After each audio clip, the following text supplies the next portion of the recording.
Hey y'all, Jen Hernandez, Loan with Jen. We are talking today about APR and interest rate explained.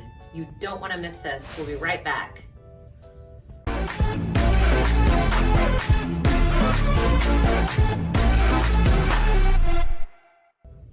Okay, I'm back. Again, we're talking about APR and interest rates explained.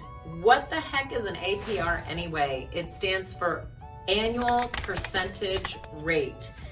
In most cases, when you're talking about a fixed rate loan, the APR is always going to be higher than the interest rate.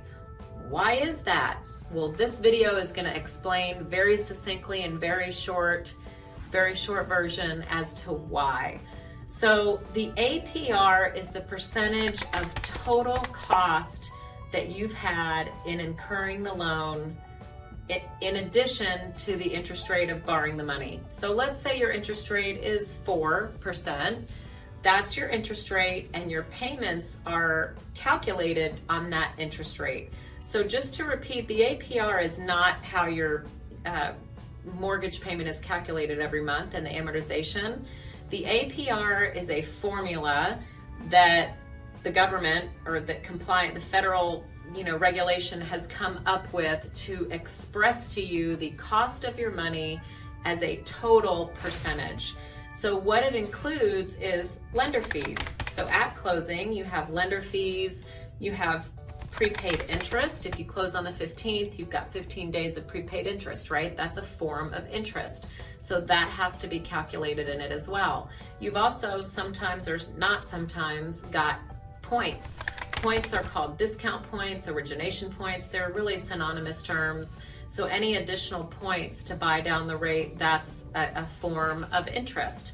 So some title fees are a form of interest because if you didn't have a loan, you wouldn't have had those fees.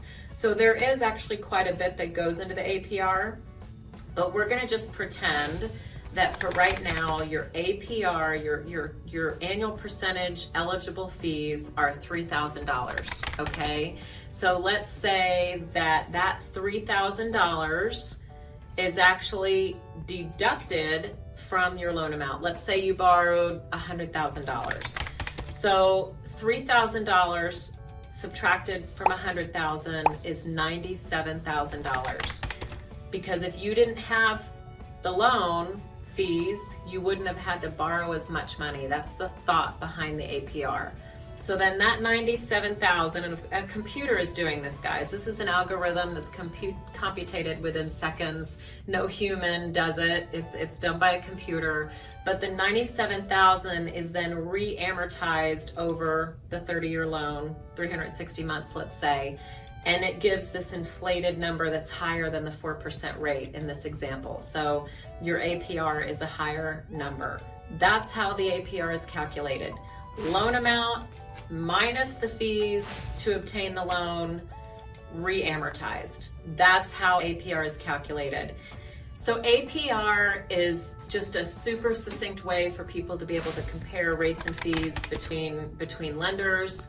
However, it can be misleading at times because let's say you have one loan or one lender that's showing prepaid interest from the 2nd of the month and another one that's saying, oh, we're gonna pretend that you're closing on the 30th of the month. Well, the prepaid interest is gonna be different. One has 28 or 29 days prepaid interest, the other one just has 1.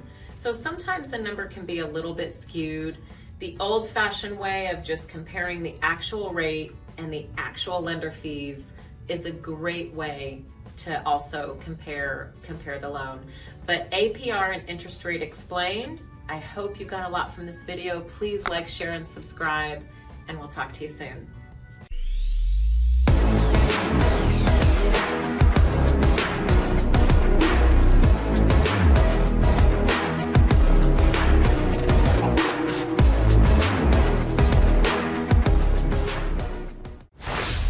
Legacy Mutual Mortgage is an equal housing opportunity lender.